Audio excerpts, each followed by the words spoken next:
Russian history with Jews?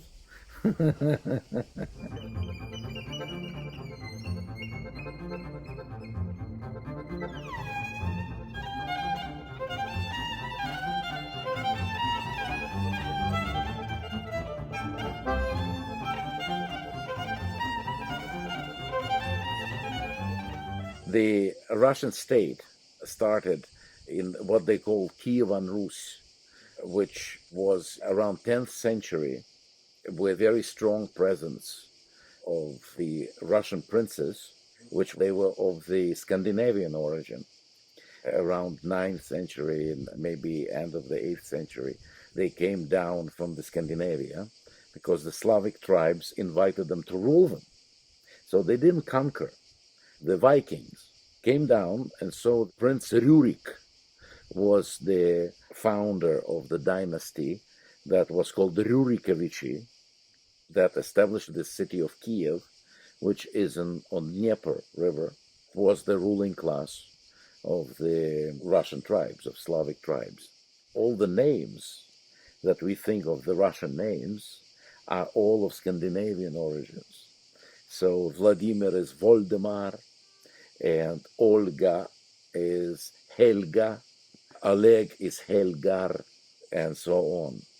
So Russia was baptized by the Prince Vladimir of Kiev in the end of 10th century.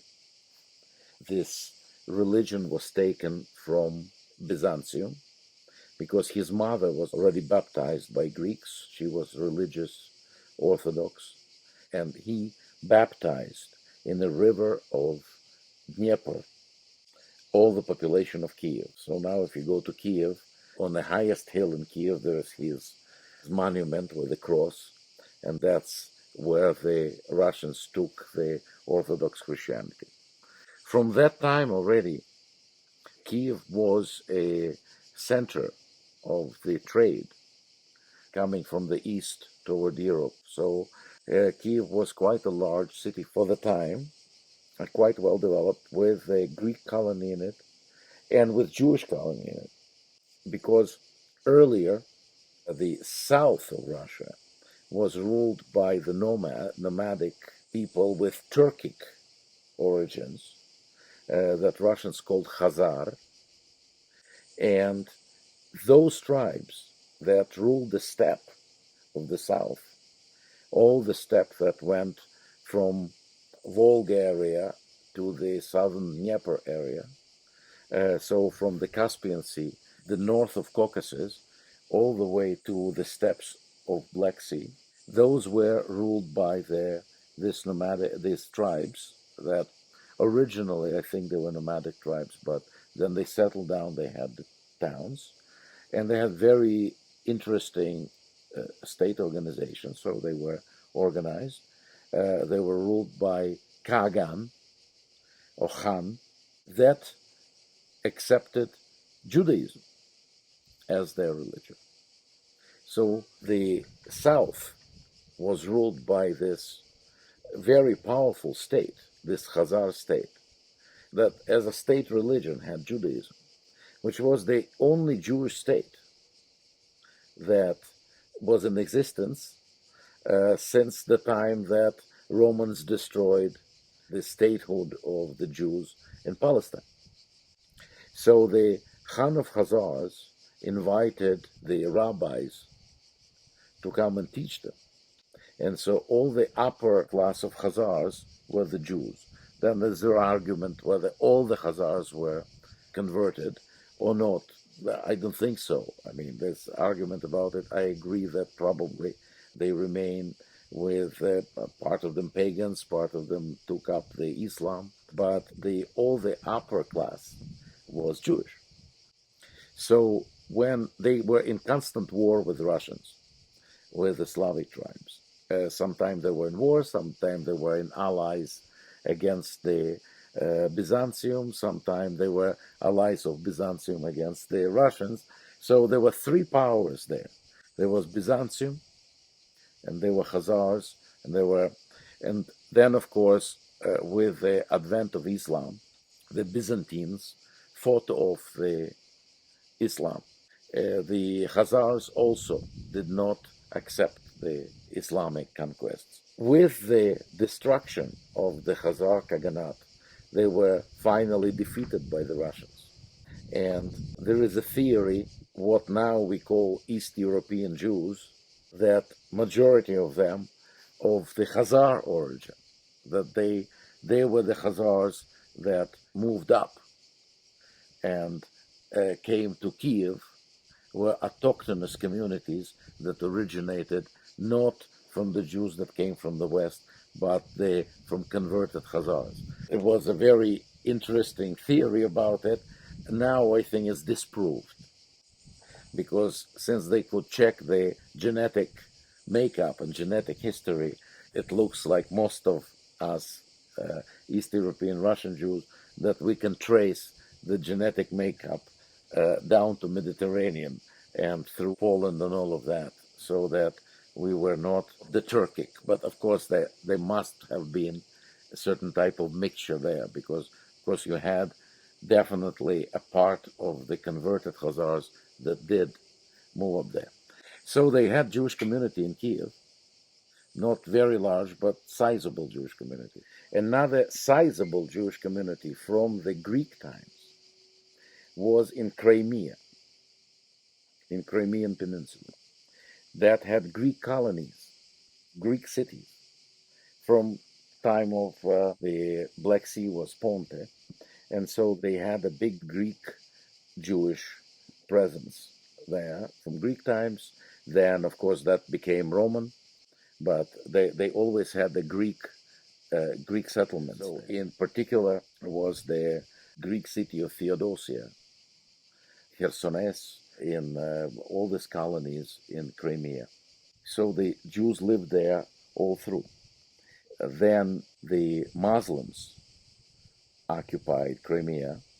Tartars came in 1240, and there was, after Tartar invasion, Tartars settled in Crimea, mixing later on, they were mixed with Turks. They became the vassals of the Turkish Empire. And there was a Tartar Han that was ruling Crimea practically until 18th century, when it was conquered by Russians again. During this Tartar presence, the Genovese bought themselves a right of their presence to have a trading post in the Tartar Crimea. They were negotiating with Turks, and in 1400s they set up trading posts, cities, Genovese cities in Crimea. So where was the Theodosia before? They set up a city of Kaffa that then became Theodosia again. So the port of Kaffa became a main Genovese trading port in Black Sea.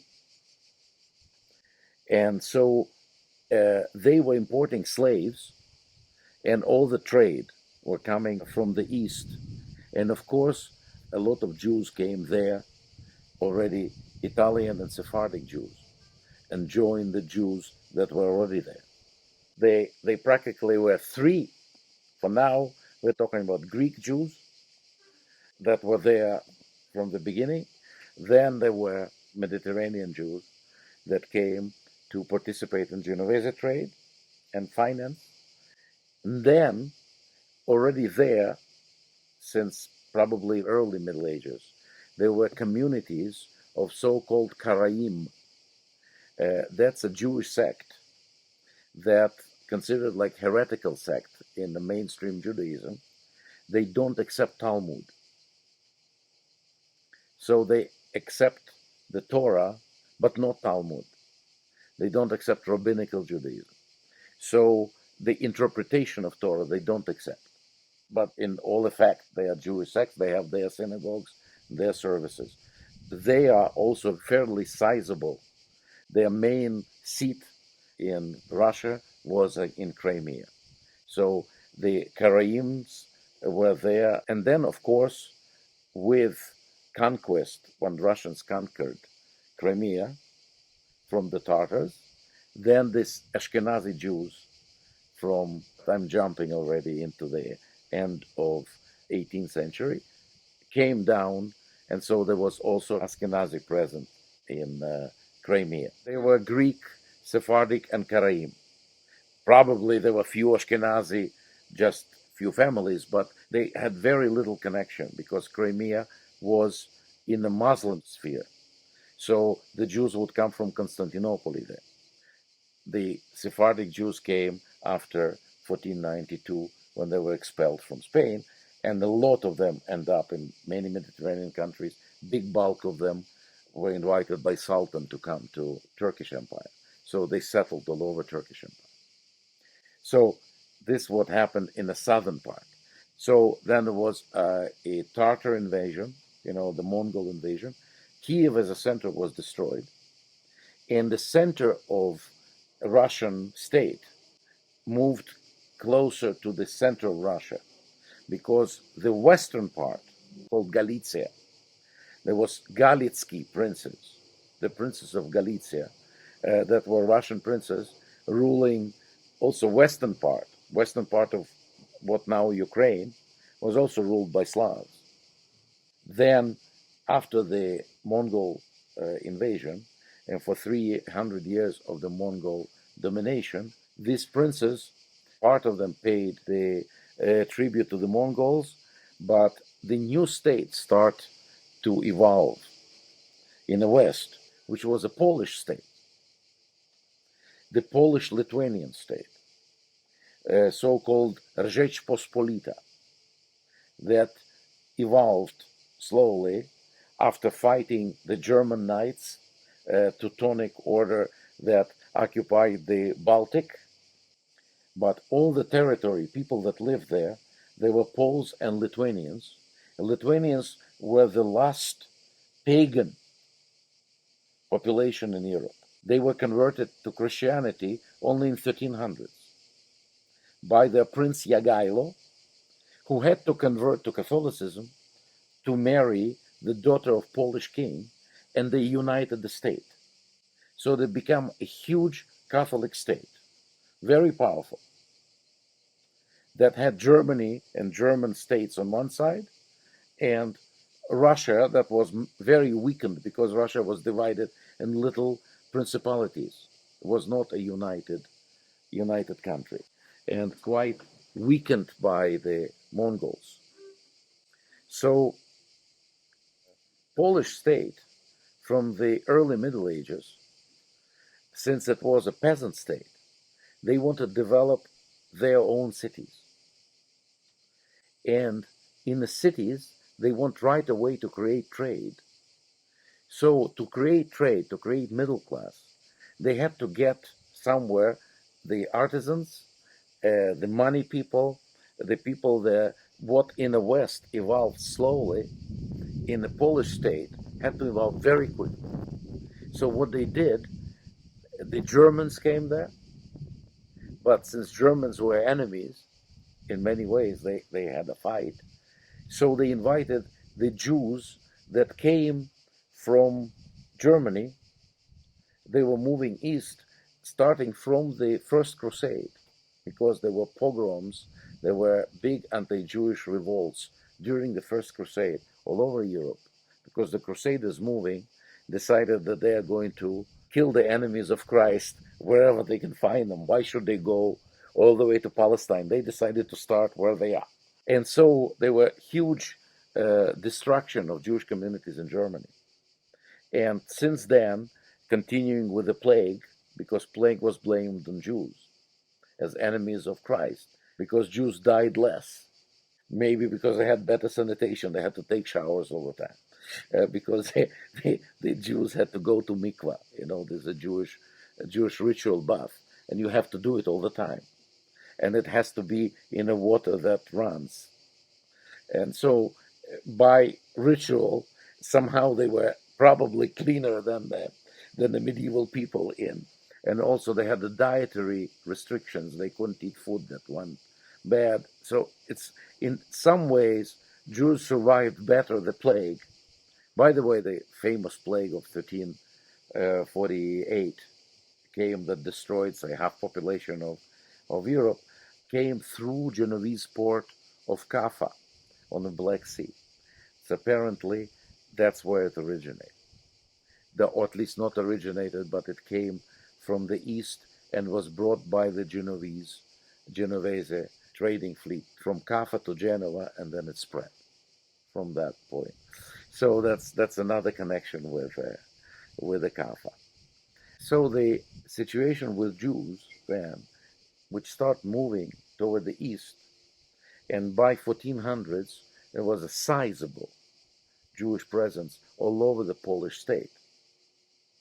In 1500s, the Polish state started expanding to the east.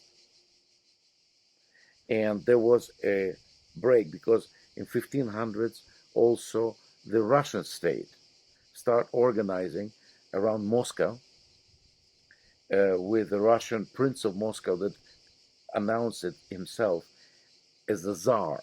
The word Tsar came from the Russian bastardization of the word Caesar, meaning the emperor, because the Tsars, with the destruction of Byzantine Empire, when Turks took over, felt that since they took the Russian Orthodox, Greek Orthodox Christianity, and they became Greek Orthodox, the third Rome is Moscow.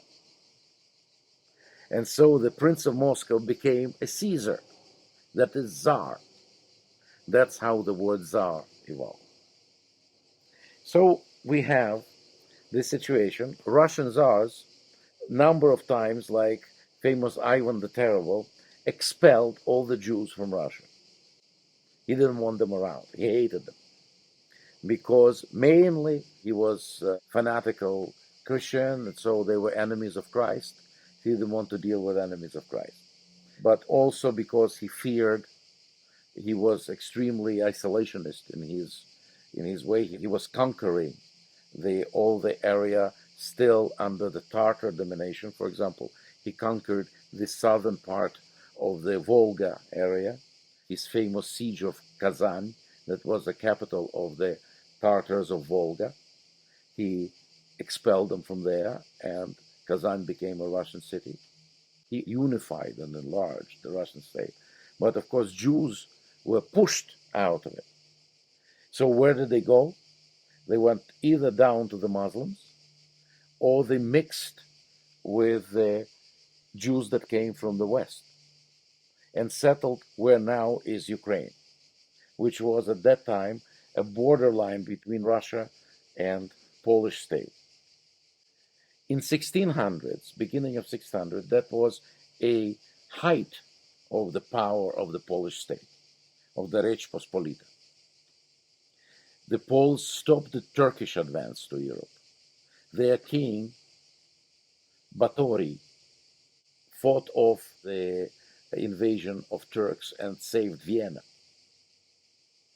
So they had the strongest army, and they attacked Moscow. They actually occupied Moscow in the 1640s. That was the height of the power of the Poles. Then they had to leave, and the new Russian dynasty started. That's where the Romanovs started. They were elected as a new Russian Tsar.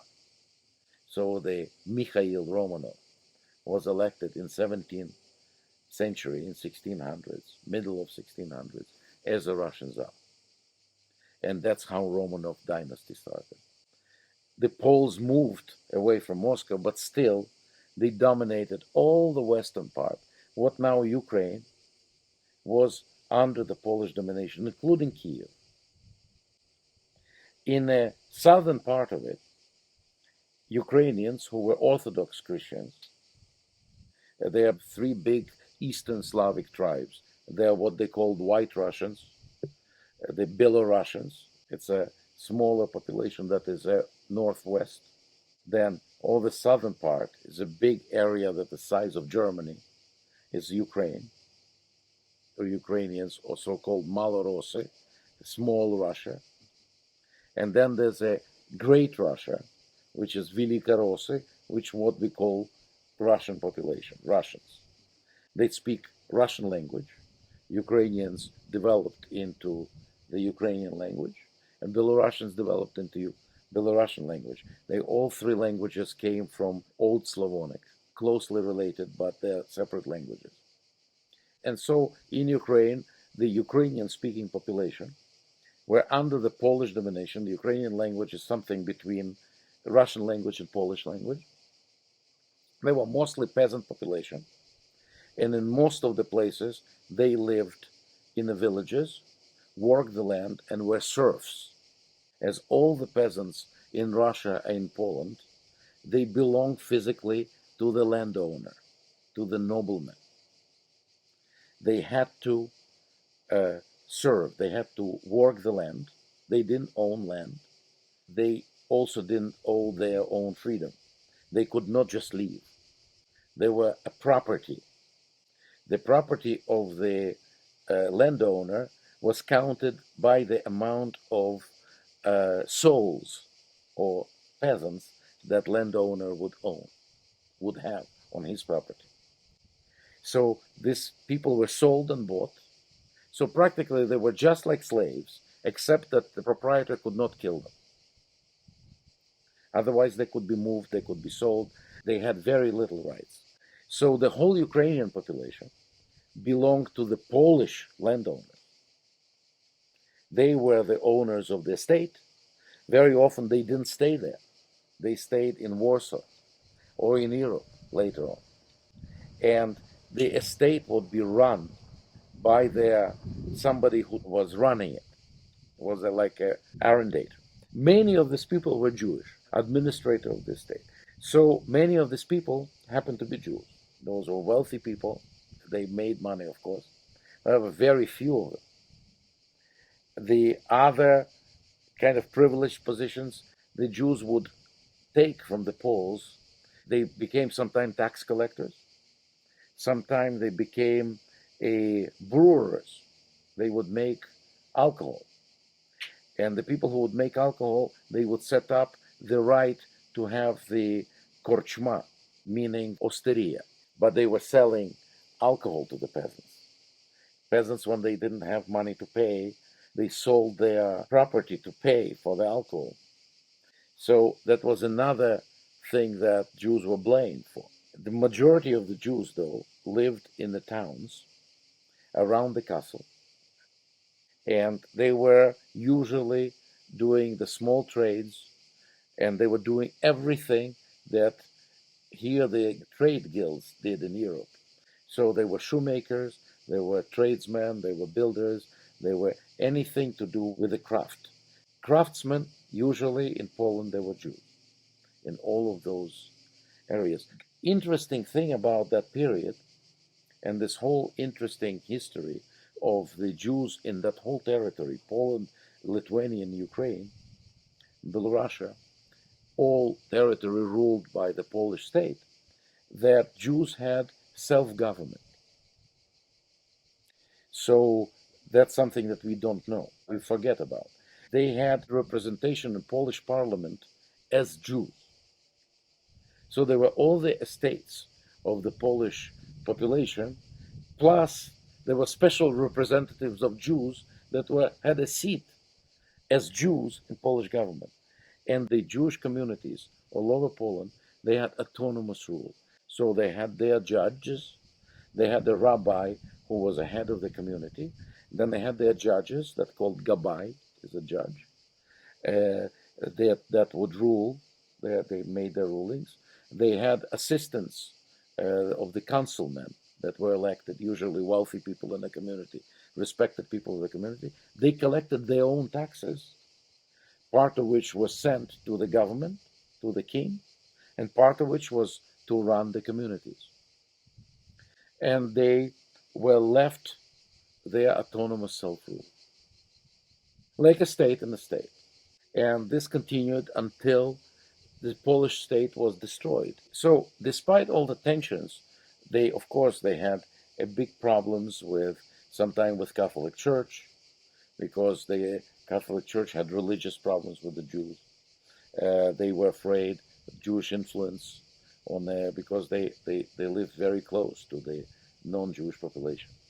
But in the same time, there was a long history of the coexistence with this large and powerful state that was ruled basically by small nobility, because Polish state did not have hereditary king. The king was elected by the nobility, by Sejm, that is their parliament. So the history of the Jews in Russia became actually a history of the Jews in Russia, not Jews in Poland, where Russia and Austria divided Poland, and Polish state ceased to exist. That was in the 18th century. The second part of the 18th century, the Poland was divided, and the Catherine the Great suddenly had millions of Jews that were part of the Polish state that before that she didn't have to deal with, plus all the Jews that she inherited by fighting off the Turks and occupying all the part that became so-called New Russia. In the southern part, the area of the steppes over the Black Sea and Crimea. So suddenly all the Jewish population became problem of the Russian Empire. And that's where the question became. So the so-called Jewish question. How to deal with this very large autonomous population?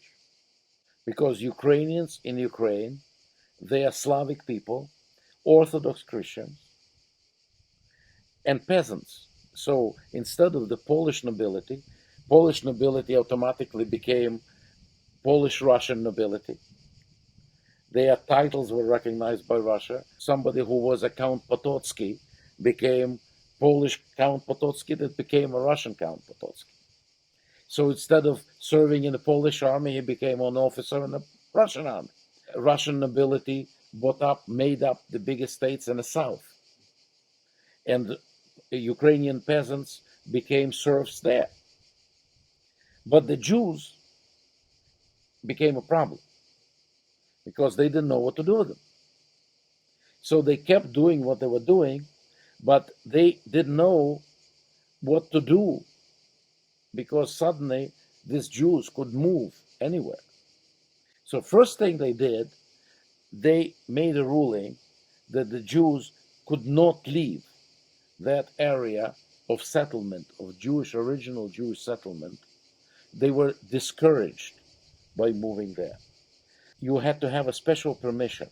Anywhere to live in Russia, anywhere, you had to have a special papers to move from one place to another. You could not move freely. As in Soviet Union, the same. If you're born in one town, you had to live in that town. To move to another town, you had to have a special permission. The same thing was in the Russian Empire. So for Jews to obtain a permission, say, to live in Moscow or to move in Russia proper, they had to have a special qualifications, be a very skillful craftsman, or to be a tradesman of high grade, to be a merchant. And in Russia, merchants had the grades: merchant of the first degree, merchant of the second degree, merchant of the third degree. And so the Jews could move somewhere being a merchant from second degree and up. So we are talking about now at the crucial point when, end of 18th century, Catherine inherited all these Jews from all over the place, which she didn't have to deal with them before. Suddenly she has to deal with millions of Jews, because all the Jews of Poland, Ukraine, then all the Jews that were in the Crimea area, the Karaim, plus Greek Jews, plus Sephardic Jews that are now in Crimea. There are very few compared to the others that are in the north. And then she occupied all the territories that now became so-called New Russia. So, on the Black Sea, there was a Turkish fortress, which they attacked, they destroyed, and there was no more Turkish fortress. And they decided that there Russians are going to build a major port of the Black Sea. There were two ports in Crimea. They built the port of Sebastopol, port of Odessa, and on other side, on the east, is the port of Novorossiysk. And they start to construct the Russian Black Sea fleet, which of course would permit them to expand into Mediterranean, to have an exit. So basically, Odessa became a balance, what Peter the Great did a century before in St. Petersburg, building the port, building opening into the Baltic. Catherine did opening into the Black Sea. So suddenly there was all these huge territories that were not populated by anybody that could be her subjects, because there were nomadic people living there. There were, for centuries, the war between the Ottomans and Ukrainian Cossacks, so they were fighting on the part against the Ottomans, sometimes with the Ottomans against somebody else. Tartars, Crimean Tartars did there. So there was all the slave trade that was going through these territories. All the salt was brought up from the Black Sea, was brought up. So it was a salt trade. So Ukrainians called Chumak were bringing huge loads of salt up. There was a salt road going for all through the Middle Ages. So it's a lot of music about that, for example, the Ukrainian folk songs. So you had all of that, and traditionally the south of Ukraine, there was this army of Ukrainians that called Cossacks that were there. They lived in a place called Zaporozhye, which is kind of a natural fortress. The Dnieper River had this kind of waterfalls in the middle of it, so you could not go up the river. So they built at that point, that was the place that was very hard to attack. And that's where they built. So all the peasants that would run away from their proprietors, they would gather there, and over the centuries, they organized this free population called Cossacks that kind of lived in their own way. Basically, they lived from military exploits. They attacked Constantinople, then they attacked Istanbul when it became Istanbul. They attacked the Russians, they attacked the Poles, they attacked anybody who was passing by. And of course, there they also had some agriculture, so they had Cossack villages there, and they had their own army, a big army. They had a kind of democratic arrangement that they would elect their head that was called hetman. And throughout 1600s, the Cossacks fought the Poles. They were, because the biggest power there, their oppressors were not Russians, because Russians were way to the east. They were the Poles. So they would attack the Poles, and while attacking the Poles, all these rebellions that happened throughout 16 and the first half of the 1700s, before the Russians came and finally put the end to everything, they would have this Cossack rebellions against Poles, which always, the major one was in 1648, under the direction of this hetman, Bogdan Khmelnytsky. For Ukrainians, that was a war of liberation against Poles. They were fighting the Polish oppression. For the Jews, that was a war of destruction, because the Cossacks, first of all, would destroy, would slaughter the Jewish population wherever they would attack. Poles, not that they were great friends of the Jews, but the Jews were somehow inserted. They were part of the structure in the Polish state. So any war against the Polish state, the Cossacks felt that the Jews were servers of the Poles, and so and enemies of Christ, of course. That's no question. And so they were slaughtered first. They were burned, they were cut to pieces, all kinds of terrible atrocities. So before Hitler, in the collective memory of the Jews of Ukraine, the greatest tragedy, the Holocaust before, was the wars of Khmelnytsky.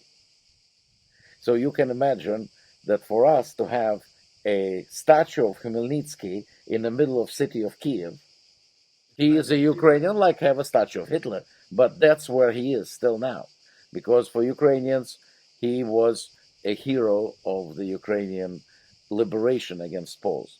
What Khmelnytsky did, though, since he was fighting Poles and he felt that the danger is the Polish, not Russian, he needed some ally, and so he made a pact that they will become under the Russian Tsar, that Ukrainian Cossacks would be allies, and Ukraine under Khmelnytsky becomes a kind of a vassal state under the Russian Empire, enter into Russian Empire. And so he signed this thing in Pereyaslav, the accord between the Ukraine of Khmelnytsky and Russia. And that's where the Tsar entered into Ukraine and said, Ukraine is mine. So after that, Russia was participating against the Poles. Poles lost throughout 1600s, lost their position in Ukraine. So most of the eastern part of Ukraine, including Kiev, in the end came under the Russian control. Western part of Ukraine remained within Poland, and then when Poland was divided, moved under the control of Austro-Hungarian Empire. So it is in Carpathians, in the middle of Ukraine, which two empires met. Ukraine didn't exist anymore, Poland didn't exist anymore, and the Jews were divided between these two entities. Some belonged to the Kaiser, the Emperor of Austro-Hungary, and a lot belonged to the Catherine. The emancipation of the Russian Jews practically started after the first Russian Revolution, which is after 1905. There was some kind of laws that permitted some minimum type of participation. And basically, the true liberty came after the Russian Revolution of February 1917, because anti-Jewish laws in the Russian Empire were enforced. Jews were deported from Moscow. There were a number of deportations from Jews from Moscow who didn't have permission to stay there. Jews couldn't live in the big cities. Jews couldn't live in the villages. Even in Ukraine, they had to move from the villages. Different czars made different anti-Jewish laws. Especially anti-Jewish czars were Nicholas I and Alexander III. Because Alexander I, as a Catherine, and Alexander II, fairly liberal, was shot by the terrorists, among whom there were Jews. And this famous Jewish person that was this Gese Helfand, or Gese Helfand, the different pronunciation of her name, but she was apparently my distant relative. But that brought to power Alexander III and very, very strict anti-Jewish persecutions. Also, a number of right-wing organizations came to life, very anti-Semitic. So basically, Odessa, during the Catherine the Great, already, when she established this port and decided to build a city, she invited all the foreigners. She did what Poles did in the Middle Ages, to create quickly economic life, industrial life, the city life. She started using the foreigners. Alexander I, since there were these vast territories there, in 1808, he decided that it would be a good policy, since there was reports about the Jewish life in these areas of Jewish settlement up north, northwest, Poland and Ukraine, that they were very grouped together, that they were oppressed by their own self-government. They have very few things to do that they did, so they live in poverty, all of that. The idea was that all these problems of the Jews are because they cannot be farmers. They never could be farmers. But if they would become farmers, they become like anybody else. And since there were laws against the ownership of land by Jews, he decided that he will give Jews land in Russian Empire. But the land all over empire was already occupied by the Russian landowners, which was a nobility, noble people. So they already had their stuff. The free land was this new territories, the steppes north of Black Sea. And that's where they decided that for the reasons, also for the educative reasons, that maybe the Russian word for peasant is Kristyanin. Kristyanin also means Christian. It's the same word. So there was also an idea that perhaps the Jewish stubbornness of sticking with Judaism and not accepting the beautiful religion of Christianity is because they don't work the land, they don't live with nature. And if they start, maybe they will, so there were all kinds of theories about that, liberal theories. So as a reformist czar, as a part of the reform, they gave land to the Jews to come down and to take the same thing happened, free land was given in America, in the West. You could get yourself a piece of land. So the Jews were encouraged to go down and to start farming. The problem was that for centuries, Jews never farmed. They had no idea how to do this. Many of them started and then they starved to death because there was no water there. They didn't know how to organize things. And strangely enough, who helped them there were the German farmers, because the Catherine invited German farmers to come, because the land was fairly fertile, was naval work. So the Germans had their German colonies there, and Jews settled nearby. They could communicate because Jews spoke Yiddish, which is kind of a German dialect. And so the Germans apparently helped them. That's at least traditionally, that's what they were saying. They got a lot of help of how to do this. The ones that were closer to Germans, they were more successful. Most of them didn't survive there. So there are relatively few that remain on the land. What they did, they moved into the new cities. And in the new cities, there were no ghettos. Generally, in Russian Empire, there was no ghettos. Jews were not required to be walled in, but they lived generally in one area that was a Jewish area of town. Like in Kiev, this area would be Podol, which is a lower town near the river, where the trade would be, where the ships would come from the Dnieper, and the high city would be wealthier. So very few would be able to live up there or would have a permission to live up there. Most of them lived in fairly poor areas. So these Jewish towns or Jewish areas of town usually were not wealthy areas. Most of the Jews moved to the cities. So they became a huge part of the population of Odessa, for example. So in all this part of new Russia, they came the aristocrats from French Revolution, ran away. Duke of Richelieu became the first governor of Odessa. So now you have a boulevard of Richelieu. He built a lot of things. They invited all the European architects to build Odessa.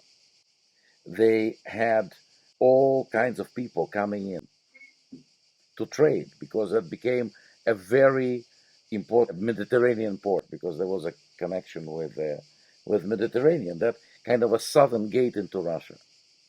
And of course, the Jews felt very, very comfortable there because finally they could participate in the construction of something. So they very actively got into this new thing. They got into new agriculture. They got into building of the railroads, building of the infrastructure, also in the big industry down south. The Jews got into everything that the old establishment wouldn't let them in a different place. Here, everything was new. So it was very similar situation as the California, say, or the west of the United States, where all the new people moved in. And everybody was equal because there was nothing, the old establishment didn't work there, which was a very new thing for the Russian Empire, because Russian Empire was a feudal country. That's something is hard to understand, how could you have a feudal country in 19th century? The serfdom, which was eliminated in Europe many centuries before, and in Italy, for example, never existed. The peasants that were slaves, there was a system of Mitsandria. But in Russia, only in 1861, the peasants were free. So you can imagine how established, how backward the whole thing was. And then in the south, the industry moved. So there were few places where new people had a possibility to develop. In the south, in Siberia, the new places that were discovered. So there were new families like Demidovs that then became princes, the Principe Demidov here. They were the peasants many centuries ago who became merchants, who became owners of the huge mines in Siberia and metalworks, became capitalists within the generally feudal system of the empire, became very wealthy. And so they came here and they became noble and they got nobility. So the Jews in the south had much more opportunity, and they start moving down from all over the place. So the life in Odessa, already from the beginning of 19th century, became this new, the sense of development, of boiling, of new industry, of new thing, and Jews were active participators. So they were, at some point, they became like more than half of the population. So the city practically is a Jewish city. The whole areas of Odessa were Jewish areas. They developed a Russian language, since these people had to communicate, and word of communication was Russian, always. So the Jews also had to start speaking Russian. They didn't speak just Yiddish. But the Russian that they start speaking was very, very dialectical. They developed this kind of a dialect with a sing-song that became a language that is used in Odessa now not only by Jews, by everybody. This typical kind of Odessa accent, a very Jewish-sounding language. For example, so, what do you want? Так тебе таки нравится Одесса? Что ты хочешь от меня? Я не понимаю. Что вы от меня хотите? Я совсем не понимаю, что вы хотите сказать. The words are the same, but you have completely different intonation, and they pronounce, for example, soft sh, not sh, but sh. They say a lot of things. There's a lot of Odessa expressions, Odessa jokes. Then, of course, there's a whole class of thieves that have their subculture because it's a port city. Some people say it's Marseille of Russia. And, of course, Odessa musicians.